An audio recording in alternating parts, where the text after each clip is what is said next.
शाम का समय दिल्ली के एक 5 स्टार होटल में एक बहुत ही खूबसूरत कपल लोगों की नज़रों का केंद्र बना हुआ था। एक सुंदर सी लड़की जिसकी हाइट 5 फीट 7 इंच थी, उसने एक ब्लैक राइट ड्रेस पहनी हुई थी। उस ड्रेस में उसका तराशा हुआ फिगर बहुत अच्छे से फ्लोएंट हो रहा था। उसके ठीक सामने एक बहुत ही हैंडसम लड़का एक डार्क वाइन कलर का सूट पहने बैठा हुआ था। उस लड़के के चेहरे पर कोई खास भाव नहीं थे। वो उस लड़की को वाइन सर्व कर रहा था।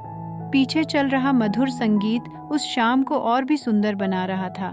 वो लड़की अपने आसपास के लोगों की अटेंशन और वहां बैठी लड़कियों की आंखों में जलन देखकर बहुत अच्छा महसूस कर रही थी। दोनों ने स्टाइल से अपने वाइन ग्लास को एक दूसरे से टकरा दिया और चीयर्स बोलकर वाइन पीने लगे। वो दोनों कोई और नहीं, अबीर और रेवा ही थे। अबीर ने ग्लास होठों से लगाया ही था कि तभी रेवा अचानक से बोली, अबीर, लेट्स गेट मैरिड। ये सुनते ही अबीर को जैसे बिजली का झटका सा लग गया था। उसका हाथ जहां था वहीं रुक गया। वो हैरानी से आंखें फाड़कर अपने सामने बैठी हुई लड़की को आंखें फाड़ फाड़ कर देखने लगा। अबीर को लगा कि शायद उसने कुछ गलत सुन लिया है या फिर वो लड़की उससे मजाक कर रही है। पर जब उस अबीर ने ध्यान से उस लड़की के चेहरे को देखा तो वो समझ गया कि रेवा वाकई बहुत सीरियस है। अबीर एकदम से बहुत ज्यादा घबरा गया। शादी शादी, वो शादी नहीं करना चाहता था। अभी तो वो उससे प्यार तक नहीं कर पाया था। शादी पूरी जिंदगी की कमिटमेंट है। वो नहीं समझ पा रहा था कि क्या करे। अभी वो इस बात को किसी भी से तरह अवॉइड करना चाहता था। अबीर ने बात को टालने के इरादे से कहा, रेवा, आई थिंक हमें थोड़ा टाइम और लेना चाहिए। अभी हमारी उम्र ही क्या है। तुम 21 की हो और मैं 22 साल का। हम अभी बहुत छोटे हैं शादी के लिए। रेवा ने चिढ़ते हुए कहा, बालिग तो है ना हम दोनों, तो शादी अब करें या बाद में क्या फर्क पड़ता है। या फिर अबीर, क्या तुम मेरे साथ सिर्फ टाइम पास कर रहे हो? शादी का प्लान किसी और से है तुम्हारा? अबीर ने उसकी बात से चिढ़कर बोला, रेवा, ये क्या बकवास कर रही हो? मेरा वो मतलब नहीं था। रेवा एकदम से जोर से चिल्लाने लगी, अच्छा तो क्या मतलब है वो भी बता दो। हमें एक दूसरे को डेट करते हुए 2 साल हो गए एंड स्टिल तुम श्योर नहीं हो? शादी का इरादा है भी कि नहीं तुम्हारा? रेवा ने गुस्से में पूछा, तुम अपने बसीनेस में सक्सेसफुल हो, मैं भी करियर में अच्छा कर रही हूँ, सब ठीक है तो क्या दिक्कत है? अबीर ने नजरें चुराते हुए कहा, रेवा, वो बात नहीं है। रेवा ने जोर से मेज पर हाथ पटकते हुए कहा और गुस्से में खड़ी हो गई। तो क्या बात है अबीर? वहां पर खाना खाने आए हुए सब लोग उन्हें देखने लगे। जो लोग थोड़ी देर पहले उन्हें एडमायर कर रहे थे, अब वही लोग तमाशे का केंद्र बन गए थे। इस बात से अबीर बहुत अनकंफर्टेबल हो गया था। अबीर को समझ नहीं आया कि वो क्या करे या कहे। अब ये कोई पहली बार तो है नहीं जो वो ऐसे पब्लिक में तमाशा कर रही है। उसे तो इन सब की आदत सी हो गई है। अबीर ने सिचुएशन को नॉर्मल करने के इरादे से कहा, रेवा बैठ जाओ, बैठकर बात करते हैं। रेवा ने अपना पर्स उठाते हुए कहा, नो थैंक्स अबीर, मुझे अब कोई बात नहीं करनी है। ये कहकर वो गुस्से में बिना खाए जाते हुए अबीर से कहने लगी, अगर तुम्हारी हाँ हो तो बात करना, नहीं तो मुझसे मिलने की कोशिश भी मत करना। रेवा ने एक बार फिर मुड़कर गुस्से में उसे वार्न किया, और अगर तुम्हारी ना है तो फिर ब्रेकअप कर लेंगे हम। अबीर ने अपना सर पकड़ लिया। वो खुद नहीं जानता कि वो क्या चाहता है, बट डिफाइनेटली अभी तो वो शादी नहीं करना चाहता था। उसका एक रीज़न ये भी है कि अबीर की दादी को रेवा बिल्कुल भी पसंद नहीं है। वो चाहता था कि वो और समय ले, क्या पता कल क्या हो जाए। अगर उन्होंने हमेशा साथ रहने का डिसाइड किया तो पहले वो दादी की नज़रों में अच्छी जगह बना ले ताकि दादी उससे नाराज़ ना हो। उसके लिए तो सिचुएशन ऐसी थी जैसे कि आगे कुआं और पीछे खाई। अबीर ये सब सोचने के बाद उसके पीछे उसे मनाने गया, पर अब तक वो जा चुकी थी। अबीर ने तुरंत रेवा को कॉल करने की कोशिश की, पर उसने फ़ोन नहीं उठाया और उसका नंबर ब्लॉक लिस्ट में डाल दिया। अबीर परेशान हो गया। वो उससे मिलने भी कई बार गया, पर वो रूम से बाहर नहीं आई और इस बार तो उसने उसके काफ़ी गिफ्ट भी वापस कर दिए। अबीर समझ गया कि मामला बहुत सीरियस है। इस बार उसे कोई सोल्यूशन नहीं मिल रहा था। उसने कुछ सोच विचार कर दादी से इस बारे में बात करी, पर दादी ने गुस्से में कहा, अगर वो लड़की इस घर में आई तो तू मेरा मरा मुंह देखेगा। अबीर को कुछ समझ नहीं आ रहा था कि वो करे तो क्या करे।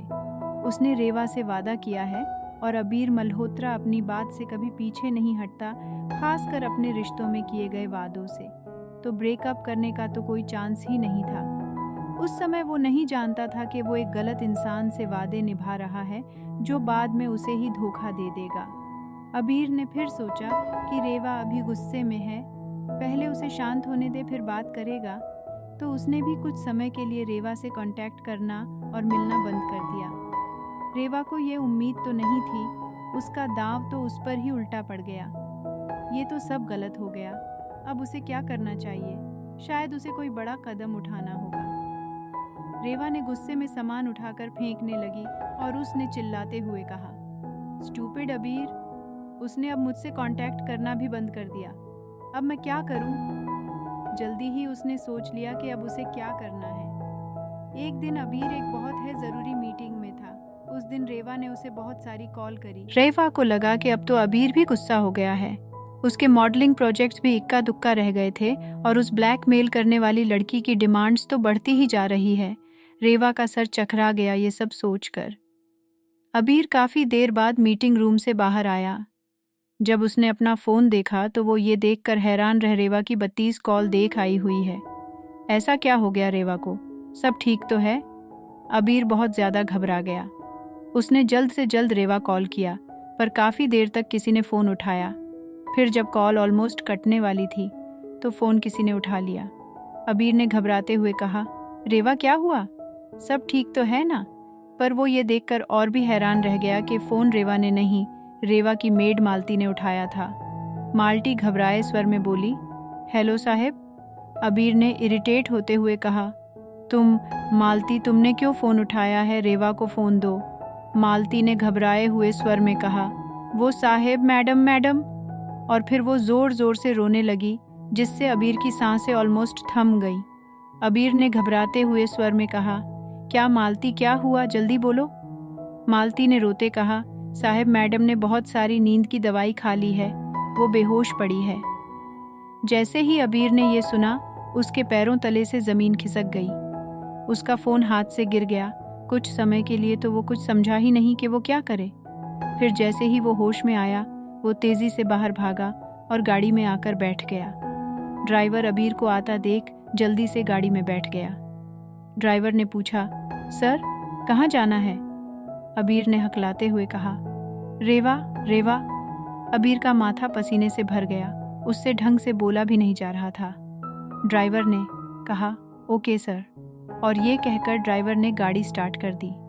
सब अबीर और रेवा के बारे में जानते थे। अबीर बहुत बार रेवा के अपार्टमेंट जाता था, तो ड्राइवर को पता था कि रेवा का घर कहाँ है। बैक व्यू मिरर में अबीर की हालत देखकर वो समझ गया कि मैटर कुछ ज़्यादा ही सीरियस है। उसने गाड़ी की स्पीड तेज़ कर दी। जब तक वो वहाँ नहीं पहुँचे, अबीर की जान उसके हलक में आ गई थी। अबीर ने जल्दी से एक डॉक्टर को फ़ोन करके रेवा के घर पहले ही भेज दिया था। जब अबीर रेवा के घर पहुँचा, तब तक डॉक्टर आ चुके थे और रेवा भी होश में आ चुकी थी। जब अबीर रेवा के कमरे में आया तो उसने देखा रेवा के सारे कमरे का सामान बिखरा पड़ा था। वो समझ गया कि ये सब रेवा ने गुस्से में किया था। वहाँ पर एक नींद की दवाइयों की खाली बोतल पड़ी थी। क्या उसने सारी बोतल खा ली?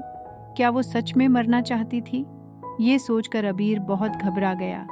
हालांकि ऐसा सच में नहीं था। रेवा ने सिर्फ कुछ गोलियां खाई थीं और बाकियों को फ्लैश कर दिया था। उसने वो दवाई तब खाई थी जब मालती उसके कमरे की तरफ आ रही थी, ताकि वो उसे जल्द से जल्द बचा ले और अबीर को जल्द से जल्द इन्फॉर्म कर दे। अपने प्लान में वो काफ़ी सक्सेसफुल रही, जिसके रिजल्ट से वो काफ़ी खुश थी। जैसे ही रेवा ने अबीर को आते हुए देखा तो गुस्से से अपना चेहरा फेर लिया। रेवा ने अपनी मेड से कहा, इससे कहो मेरे हर घर से चला जाए। अबीर उसके ऐसे एटीट्यूड से हैरान रह गया।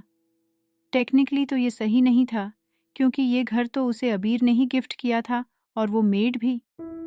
मेड वहाँ पर रेवा को दवाई देने आई हुई थी। रेवा की ये बात सुनकर मेड ने अबीर को डरते हुए अबीर को देखा। अबीर ने इस बात पर ज़्यादा रिएक्ट नहीं किया।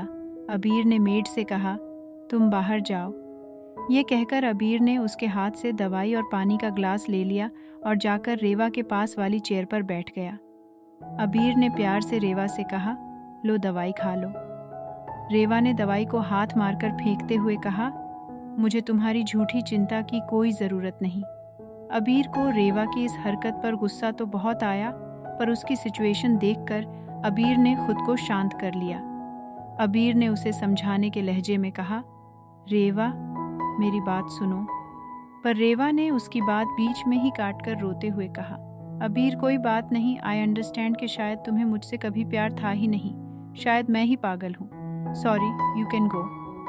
अबीर ने उसे बहुत समझाया, पर रेवा ने उसकी एक बात ना सुनी। अबीर ने आखिरी बार दुखी होकर रेवा से पूछा, रेवा क्या तुमने ये कदम मेरी वजह से ये कदम उठाया? रेवा ने सुबकते हुए कहा, तुम्हें क्या फ़र्क पड़ता है? अबीर कुछ देर के लिए चुप हो गया और फिर कुछ सोचने लगा।